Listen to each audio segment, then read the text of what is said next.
Have you ever caught yourself stuck in a loop like that?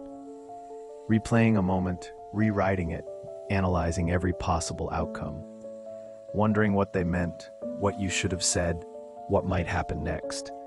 And maybe you told yourself it's because you're a deep thinker, a smart person, someone who just sees more angles than most people. But what if I told you that overthinking isn't a sign of intelligence? It's a symptom of anxiety. Overthinking is not clarity. It's confusion that's dressed itself up in logic. It doesn't give you answers. It just feeds your fear with new layers of what if. In this video, we're going to break it all down. Why your brain overthinks. How cognitive distortions sabotage your peace. And how tools like CBT and journaling can help you reclaim your mental space, not by thinking harder, but by thinking better. Let's stop glorifying overthinking and start healing the fear underneath it. Imagine this.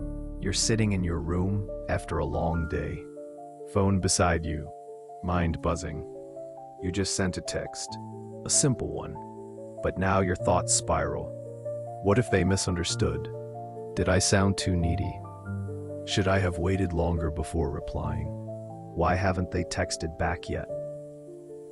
And you feel it, that tightness in your chest. Your brain tells you it's trying to figure things out, but your body, it feels like it's under attack. Here's the truth. Overthinking is your mind's way of trying to feel safe in an unpredictable world. It's your brain's version of pacing back and forth when the fire alarm goes off. But in most cases, there's no fire, just old memories, fears, what-ifs, hypotheticals stacked like Jenga blocks. Psychologist Dr. Susan Nolan-Hoeksema, who pioneered research on rumination, found that the more we dwell, the worse we feel, and the less likely we are to take action. So why do we still do it? Because somewhere along the line, we started to believe that if we just think hard enough, we'll find certainty, control, safety. But the truth? Overthinking doesn't protect you. It paralyzes you. And behind all that mental noise is usually just one silent emotion. Fear. Fear of rejection. Fear of failure. Fear of not being enough. And until we name that fear, it keeps driving the show. Let's break it down scientifically. Your brain is a prediction machine. Its job is to keep you alive, not happy. So when it senses uncertainty, especially emotional uncertainty, it doesn't calmly wait. It fills in the blanks, fast. And it does this using cognitive distortions, mental shortcuts that feel like truth, but are actually biased interpretations of reality. Let's name a few you might recognize. 1. Catastrophizing, expecting the worst. If I mess this up, everything will fall apart. 2. Mind reading, assuming you know what others are thinking. They haven't replied. They must be annoyed. 3. All or nothing thinking, seeing things in extremes. If I don't do it perfectly, I'm a failure. These distortions don't mean you're broken. They mean you're human, with a brain shaped by millions of years of survival instincts. As author Mark Manson wrote, "Your mind is a great servant, but a terrible master." So how do we take back the wheel? One of the most powerful tools is cognitive behavioral therapy, CBT, a psychological framework that helps you identify, challenge, and reframe these distorted thoughts. And there's one simple, daily practice rooted in CBT that works like magic: journaling. Not just venting, but structured, reflective journaling. Writing down your thoughts and then asking, is this thought 100% true? What's the evidence for and against it?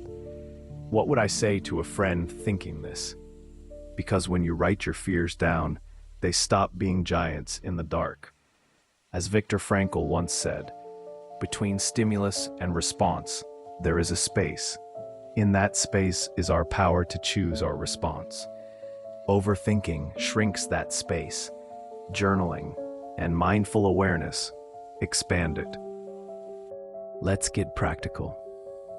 You don't need a therapist in your pocket 24/7, but you can start retraining your brain to think more clearly and less chaotically. 1. The thought dump and reframe. Before bed, or whenever your mind won't stop spinning, do this. Open your journal or notes app. Write down the exact thoughts running through your mind, without censoring. Then go back, and for each one, ask, is this fact or fear? What's the most realistic, balanced version of this? Over time, this rewires your brain to question distortion instead of obeying it. 2. Label the distortion. Whenever you catch yourself spiraling, try to name the distortion. Wait, I'm catastrophizing again. That's just black and white thinking. I'm mind reading. I don't know what they're thinking. Naming it helps distance you from it. You realize, this isn't truth, it's just a habit. 3. Grounding and self-safety check-in. Sometimes, your body gets hijacked before your brain even realizes it. In those moments, place your hand on your chest. Breathe in for 4 counts, out for 6. Ask, what do I actually need right now? Comfort, clarity, connection. This reorients you from mental loops to emotional needs, where real healing begins. Remember, you don't stop overthinking by force. You stop it by making peace with the part of you that's scared and gently showing it another way. Let me tell you something you may not have heard before. You're not weak for overthinking. You're not broken. You're not too emotional. You're not too much. You're someone with a nervous system that's been trying to keep you safe. Someone who's learned to equate control with protection. Someone whose brain built walls to prevent disappointment, not knowing those same walls would keep out peace. But here's the turning point. You don't have to live in your head forever. You can come back into your body. You can learn to talk back to your thoughts.